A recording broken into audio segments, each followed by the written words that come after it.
अब हम अगले सवाल को सॉल्व करेंगे, जो है क्वेश्चन नंबर 21, चैप्टर 2B का क्वेश्चन नंबर 21, जिसमें 2 भाग दिया गया है और हमें कहा जा रहा है कि पहले भाग में किसी भी करें कि इतना बराबर में 7 होता है। यह एक सीक्वेंस है जिसका प्रत्येक टर्म साइन अनुपात में लिखा हुआ है और इसके जो एंगल है वे 6 के गुणज के रूप में लिखे गए हैं, 6 से लेकर के 84 तक। ठीक, तो यहाँ पर टोटल कितने टर्म हो जाएंगे? 14 टर्म हो जाएंगे। इसमें sine square 6 degree plus sine square 12 degree plus sine square 18 degree plus dash dash dash plus sine square 72 degree plus sine square 78 degree plus sine square 84 degree बराबर में हमें सिद्ध करना है कितना? 7 सिद्ध करना है। तो लेफ्ट हैंड साइड से हम चलेंगे, लेफ्ट हैंड साइड से पहले इस सीक्वेंस को हम खोल लेते हैं। इसमें कुछ हिडन टर्म है यहाँ पर और लिखेंगे इस प्रकार से। यहाँ हो जाएगा sine square 6 degree plus sine square 12 degree plus sine square 18 degree. इस प्रकार से हम 6 का पहाड़ा पढ़ते जाएंगे और साइन वाले टर्म को लिखते जाएंगे। तो ये हो जाएगा साइन स्क्वायर कितना, 6 जोड़ेंगे तो हो जाएगा 24 डिग्री, फिर साइन स्क्वायर 30 डिग्री, फिर साइन स्क्वायर 72 नहीं 30 के बाद 36 होता है ना, तो साइन स्क्वायर 36 डिग्री, फिर प्लस में साइन स्क्वायर 42 डिग्री, फिर साइन स्क्वायर 42 और 6 48 डिग्री। फिर इसी प्रकार से प्लस लिखेंगे, इसके बाद यहाँ पर प्लस साइन स्क्वायर कितना हो जाएगा 56 डिग्री, 56 हो जाएगा ना 54 हो जाएगा 54 डिग्री। यहाँ एंगल जो है 6 के गुणज के रूप में है, इसलिए साइन स्क्वायर 54 डिग्री। फिर अगला हो जाएगा साइन स्क्वायर 60 डिग्री, फिर प्लस में साइन स्क्वायर 66 डिग्री है ना, कितना 66 डिग्री, प्लस में साइन स्क्वायर 72 डिग्री, फिर प्लस में साइन स्क्वायर 78 डिग्री, फिर साइन स्क्वायर कितना 84 डिग्री। तो यहाँ हम देख रहे हैं 1 2 3 4 5 6 7 8 9 10 11 12 13 14, यानी इस सीक्वेंस में टोटल 14 टर्म है और सभी टर्म साइन अनुपात के साथ है, साइन अनुपात के साथ, और एंगल 6 के गुणज के रूप में है। तो इसे सॉल्व करने के लिए सबसे पहले हम क्या करेंगे कि एक एंगल वाले टर्म को, किसी एक एंगल वाले टर्म को उसके पूरक कोण वाले टर्म के साथ जोड़ा बना करके लिखेंगे। ठीक ना, जोड़ा बना करके लिखेंगे, इस तरीके से लिखेंगे बराबर। यहाँ 6 डिग्री का पूरक कोण हो जाएगा 84 डिग्री। ठीक ना, तो इन दोनों को जोड़ा बना करके लिखेंगे। तो ये हो जाएगा साइन स्क्वायर 6 डिग्री और प्लस में साइन, ढंग से लिखेंगे, प्लस में साइन स्क्वायर 84 डिग्री। इस तरीके से जोड़ा बना देंगे। फिर यहाँ पर साइन स्क्वायर 12 डिग्री है तो 12 का पूरा कोण हो जाएगा ये स्क्वायर, ये 78 डिग्री वाला टर्म साइन स्क्वायर 78 डिग्री। तो यहाँ लिखेंगे साइन स्क्वायर 12 डिग्री और प्लस में साइन स्क्वायर 78 डिग्री, इस तरीके से। फिर क्या है, ये 18 डिग्री और उसका पूरा कोण ये हो जाता है 72 डिग्री। ठीक ना, तो प्लस में साइन स्क्वायर, प्लस में साइन स्क्वायर 18 डिग्री प्लस में साइन स्क्वायर 72 डिग्री, इस तरीके से। फिर अगला टर्म हो जाएगा ये वाला 24 डिग्री वाला है ना, साइन स्क्वायर 24 डिग्री, तो 24 डिग्री का पूरा कोण ये हो जाता है ये कौन सा 66 डिग्री। तो ये वाला टर्म लिखेंगे इसके साथ जोड़ा बना करके, ये हो जाएगा साइन स्क्वायर 24 डिग्री प्लस में साइन स्क्वायर कौन सा 66 डिग्री, तो 66 डिग्री, फिर ब्रैकेट। अब कौन सा रह गया ये 30 डिग्री वाला, तो लिखेंगे यहाँ पर प्लस में दे करके प्लस साइन स्क्वायर 30 डिग्री और 30 डिग्री का पूरा कोण होता है 60, तो ये वाला टर्म इसके साथ लिखा जाएगा, प्लस में साइन स्क्वायर 60 डिग्री। ठीक, 60 डिग्री ये एक जोड़ा हो जाएगा। फिर क्या करेंगे, उसके बाद 36 डिग्री वाला जो टर्म है ये साइन स्क्वायर 36 डिग्री और 36 डिग्री का पूरा कोण ये 54 डिग्री हो गया। तो इन दोनों को जोड़ा बना करके लिखेंगे यहाँ पर, तो ये हो जाएगा साइन स्क्वायर 36 डिग्री और प्लस में साइन स्क्वायर 54 डिग्री है ना, 54 डिग्री, इस तरीके से जोड़ा। ठीक, फिर प्लस लिखेंगे और ये 42 डिग्री, साइन 42 डिग्री और इसका पूरा कोण हो जाएगा, हाँ ये रहेगा साइन स्क्वायर 48 डिग्री प्रकार से। यहाँ पर टोटल 1 2 3 4 5 6 और 7 जोड़ा प्राप्त हुआ है। अब हम क्या करेंगे, कि प्रत्येक जोड़े में से एक टर्म को पूरक कोण के आधार पर चेंज करते जाएंगे, ठीक ना। पहले टर्म में हम देखें, पहले जोड़े में देखें तो ये वाला जो टर्म है साइन स्क्वायर 6 डिग्री और दूसरा है साइन स्क्वायर 84 डिग्री, इन दोनों में से किसी एक को चेंज करेंगे। चलिए इसको चेंज कर लेते हैं।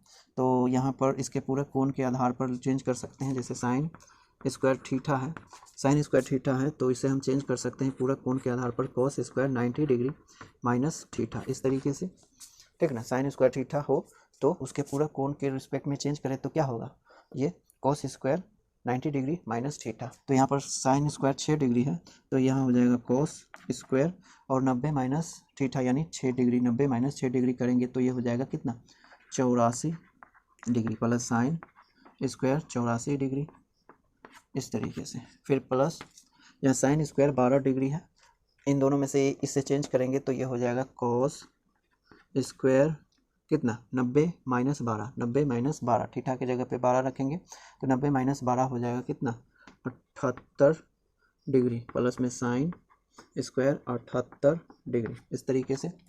फिर ये वाला टर्म रहेगा, इस टर्म को चेंज करेंगे तो यहाँ हो जाएगा कॉस स्क्वायर 18, हाँ 18 है तो 90 माइनस 18 करेंगे तो ये हो जाएगा 72 degree plus sine square 72 degree, इस तरीके से। फिर यहाँ प्लस में लिखेंगे, यहाँ प्लस देंगे, इस प्रकार से प्लस। तो कौन सा चेंज हो गया, ये वाला। अब ये बच गया है, इसे चेंज करेंगे तो ये होंगे cos square 90 degree minus 24 degree तो कितना हो जाएगा 66 degree, 66 degree plus sine square 66 degree. फिर प्लस में कौन सा, ये हो गया ना, तो ये रह गया। तो यहाँ हो जाएगा cos square 90 degree minus 30 degree तो हो जाएगा 60 डिग्री प्लस में 60 साइन स्क्वायर 60 डिग्री, इस तरीके से। फिर इसे चेंज करेंगे प्लस कॉस स्क्वायर कितना 90 डिग्री माइनस 36 डिग्री तो ये हो जाएगा 90 माइनस 36 जो हो जाएगा 54 डिग्री हो जाएगा। फिर प्लस साइन स्क्वायर 54 डिग्री, इस तरीके से। फिर कौन सा रह गया, फिर ये वाला टर्म रह गया है ना, ये वाला टर्म प्लस दे करके लिखेंगे cos square 90 degree minus 42 degree है ना, 90 डिग्री माइनस 42 डिग्री करेंगे तो ये हो जाएगा 48 डिग्री प्लस में साइन स्क्वायर 48 डिग्री, इस तरीके से। ठीक, इसे हम हटा देते हैं। बराबर, यहाँ पर जब एंगल बराबर हो तो हम लिख सकते हैं cos square theta plus sine square theta बराबर में इसकी identity 1, sine square theta plus cos square theta या cos square theta plus sine square theta जिसकी आइडेंटिटी होती है 1, ठीक ना। ठीक उसी प्रकार से यहाँ दोनों एंगल बराबर है यानी थीटा बराबर है, इसीलिए इसकी आइडेंटिटी कितनी हो जाएगी 1, फिर इसकी आइडेंटिटी हो जाएगी 1, फिर इसकी आइडेंटिटी हो जाएगी 1, फिर इसकी आइडेंटिटी प्लस में 1, फिर इसकी आइडेंटिटी प्लस में 1, फिर इसकी आइडेंटिटी प्लस में 1, फिर इसकी आइडेंटिटी प्लस में 1, तो टोटल 1 2 3 4 5 6 7 बराबर में लिखेंगे 7। हमें साबित क्या करना है 7, तो हो गया RHS और लिखेंगे क्या चीज़ प्रूफ्ड, ठीक ना। इसे हटा लेंगे, ठीक ना, ये ध्यान रहे ये चीज़ अलग है। तो इस प्रकार से पहले भाग को, क्वेश्चन नंबर 21 के पहले भाग को हम साबित कर सकते हैं, ठीक ना। तो अब अगला है क्वेश्चन नंबर 21 का दूसरा भाग, जिसमें फिर हमें एक सीक्वेंस दिया गया है और हमें साबित करना है कि इस सीक्वेंस का मान बराबर में 1 होता है। अगर इस सीक्वेंस को अगर गौर करें तो इसका प्रत्येक टर्म tan अनुपात में है, प्रत्येक टर्म tan अनुपात में है और एंगल 1 से लेकर के 1 2 3 4 5 टोटल 89 तक जाता है। इसीलिए इस सीक्वेंस में जो है टोटल 89 टर्म्स हैं। अगर हम इसे एक्सपेंड करें यानी विस्तारित करें तो टोटल 89 टर्म्स लिखने पड़ेंगे और इसके लिए ये बोर्ड भी छोटा पड़ जाएगा, इसीलिए इसे संक्षेप में लिखा गया है। हम क्या करेंगे कि अपनी ज़रूरत के हिसाब से ही इसे एक्सपेंड करेंगे, पूरा का पूरा हम टर्म नहीं लिखेंगे, ठीक ना। तो शुरू करते हैं लेफ्ट हैंड साइड से, लिखेंगे लेफ्ट हैंड साइड से। तो क्या है लेफ्ट हैंड साइड में, यह है tan of 1 degree into tan of 2 degree times tan of 3 degree गुने dash dash dash tan of 89 degree. इस तरीके से इसके पहले भी, इसके बाद भी गुना और इसके पहले भी गुना है, ठीक। तो इस प्रकार से है।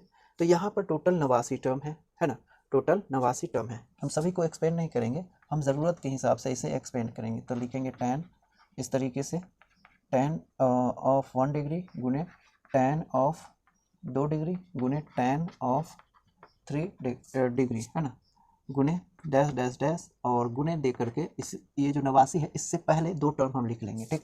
तो लिखेंगे tan ऑफ कितना 87 डिग्री, ठीक, गुने में tan ऑफ 88 डिग्री, फिर गुने में tan ऑफ कितना 89 डिग्री। इस तरीके से हम ज़रूरत के हिसाब से इतना ही से हम काम निकाल लेंगे, ठीक ना, पूरा लिखने की ज़रूरत नहीं है। tan 1 डिग्री गुने tan 2 डिग्री गुने tan 3 डिग्री गुने dash dash dash tan 87 degree गुने tan 88 डिग्री गुने tan 89 डिग्री, इस तरीके से। तो यहाँ पर 1 से लेकर के 89 तक के जो एंगल है उस सब के साथ tan अनुपात लिखा हुआ है, इसलिए यहाँ पर टोटल कितने हो गए 89 टर्म हो गए। अगर हम एक एंगल वाले टर्म को उसके पूरक कोण वाले टर्म के साथ जोड़ा बना करके लिखें तो टोटल यहाँ पर 44 जोड़ा लिखा जाएगा एक दूसरे के गुणज में, ठीक ना, 44 जोड़ा। लेकिन इस सीक्वेंस में एक टर्म ऐसा होगा, एक टर्म ऐसा भी है जिसका कोई जोड़ा नहीं होगा और वो होगा इसका मिडल टर्म। इस पूरे सीक्वेंस में जितने भी टर्म हैं उसमें एक टर्म ऐसा है जिसका जोड़ा नहीं है, और वो कौन है। अब इसे पता करने के लिए हम इन दोनों को लास्ट वाले और फर्स्ट वाले टर्म को जोड़ करके देखेंगे। तो ये हो गया कितना 89 डिग्री प्लस 1। अब इसके बीच वाला कोई एक टर्म है जिसका जोड़ा नहीं है, जो अकेले है, और इसीलिए पता करने के लिए हम क्या करेंगे, इसका औसत निकालेंगे। तो ये हो जाएगा 90 और बटे 2, तो हो जाएगा कितना 45 डिग्री, ठीक ना। यानी इस सीक्वेंस में 45 डिग्री वाला जो टर्म होगा ना tan 45 डिग्री, वो अकेला होगा, वो किसी के साथ जोड़ा में नहीं लिखा जाएगा। हम ये जो देख रहे हैं 1 डिग्री, इसका पूरा कोण हो गया 89 डिग्री, तो इन दोनों को हम एक जोड़े के रूप में ऐसे लिख सकते हैं tan 1 डिग्री और गुने tan कितना 89 डिग्री, इस तरीके से लिख सकते हैं जोड़े के रूप में। फिर गुने tan 2 डिग्री और उसके साथ हम इसे किसके साथ, इसके साथ जोड़ा में लिख सकते हैं tan 88 डिग्री, इस तरीके से। फिर गुने tan कितना 3 डिग्री और गुने में ये लिख सकते हैं tan कितना 87 डिग्री, इस तरीके से लिख सकते हैं, ठीक ना। तो इस तरीके का अगर हम सीक्वेंस बनाएं तो टोटल 44 बनेगा, लेकिन इस सीक्वेंस में एक टर्म ऐसा है जिसका साथ कोई जोड़ा में नहीं आएगा, और वो है 45 डिग्री वाला टर्म। 45 डिग्री वाला टर्म यानी tan 45 डिग्री यह किसी जोड़ा के साथ नहीं होगा, इसीलिए हम लास्ट में गुना में क्या करेंगे, डैश डैश डैश दे करके और लिख देंगे गुना tan कितना 45 डिग्री, ठीक, इस तरीके से। अब हम क्या करेंगे कि इस प्रत्येक जोड़ा में जो दो टर्म है, प्रत्येक जोड़ा में जो दो टर्म है 1 2 1 2 1 2, इन सभी जोड़े में से एक टर्म को चेंज करते जाएंगे पूरा कोण के रिस्पेक्ट में, इस प्रकार से। जैसे कि ये है tan 1 डिग्री, tan 1 डिग्री है, इसे ढंग से लिखेंगे tan, ठीक ना, इस तरीके से। यहाँ पर पहला टर्म है tan 1 डिग्री, तो इस बात का ध्यान रखें कि tan थीटा अगर हो तो उसे हम पूरा कोण के रिस्पेक्ट में लिख सकते हैं cot of 90 degree minus theta, इस तरीके से लिख सकते हैं, ठीक। tan थीटा को पूरा कोण के रिस्पेक्ट में चेंज करें तो लिखा जाएगा cot of 90 degree minus theta. तो यहाँ भी वही चीज़ है, तो यहाँ पर लिखेंगे cot of 90 degree minus theta, यहाँ थीटा की जगह पर 1 है तो 90 माइनस 1 करेंगे तो कितना हो जाएगा 89 डिग्री, और गुने में tan 89 डिग्री हो गया, ठीक ना, इस तरीके से चेंज कर सकते हैं। फिर गुने ये जो टर्म है इसे भी चेंज करेंगे तो cot 90 डिग्री माइनस 2 तो हो जाएगा 88 डिग्री, तो cot 88 डिग्री और गुने में tan 88 डिग्री, इस तरीके से। फिर गुने यहाँ पर tan 3 डिग्री है तो इसे चेंज करेंगे तो हो जाएगा cot 90 डिग्री माइनस 3 डिग्री, तो ये हो जाएगा 87 डिग्री, ठीक ना, 87 डिग्री, और गुने में है ये tan कितना 87 डिग्री, इस तरीके से। और गुने में लिखेंगे डैश डैश डैश और गुने ये जो tan 45 डिग्री है इसके बदले में हम क्या लिख सकते हैं, 1 लिख सकते हैं ना। tan 45 डिग्री का मान 1 होता है, टेबल से आप प्राप्त कर सकते हैं tan 45 डिग्री बराबर 1, तो 1 रख देंगे, ठीक। अब यहाँ पर लिखेंगे बराबर, यहाँ पहले जोड़े में क्या है cot 89 डिग्री गुने tan 89 डिग्री, फिर दूसरे जोड़े में है cot 88 डिग्री गुने tan 88 डिग्री। यहाँ पर एक चीज़ का ध्यान रखा जाए, चूँकि tan थीटा बराबर होता है 1/cot थीटा, इस इतना बराबर होता है tan थीटा, cot थीटा का व्युत्क्रम होता है। अगर हम इसे क्रॉस मल्टीप्लाई कर दें तो क्या हो जाएगा tan थीटा गुने cot थीटा बराबर में कितना 1। तो अगर एंगल बराबर हो, अगर एंगल यानी थीटा बराबर हो तो tan और cot का अनुपात कितना होता है, 1 होता है, ठीक ना। अगर एंगल बराबर हो तो tan और cot का अनुपात 1 होता है। तो यहाँ भी वही चीज़ है ना, देखिए एंगल बराबर है, एंगल बराबर है, एंगल बराबर है, सभी जोड़ा में एंगल बराबर है। तो यहाँ से जितने भी 44 जोड़ा होंगे वो सभी में एंगल बराबर होंगे, लेकिन यहाँ पर ये होगा cot और गुने में tan। तो एंगल जब बराबर हो, थीटा अगर बराबर हो तो tan और cot का गुणनफल कितना होता है, 1। तो यहाँ पर इस जोड़े के बदले में हम 1 लिख सकते हैं, गुणे इस जोड़े के बदले में भी 1 लिख सकते हैं, फिर इस जोड़े के बदले में भी 1 लिख सकते हैं, और इस प्रकार से डैश डैश डैश कितना 44 जोड़ा तक कितना होगा, 1 होगा, और लास्ट में ये वाला 1 गुना हो जाएगा। तो टोटल 1 गुने 1 गुने 1 गुने 1, आप कितनी बार भी गुना करें तो 1 ही होगा ना, तो बराबर में कितना हो जाएगा, 1, ठीक। तो ये RHS में हमें जो चाहिए वो आ गया, तो लिखेंगे बराबर में RHS और साथ में प्रूफ्ड। इस तरीके से क्वेश्चन नंबर 21 के दूसरे भाग को हम साबित कर सकते हैं, ठीक ना। एक चीज़ यहाँ पर ये भी ध्यान रखनी चाहिए और दूसरी ये, ठीक है। तो आप इतना नोट करें।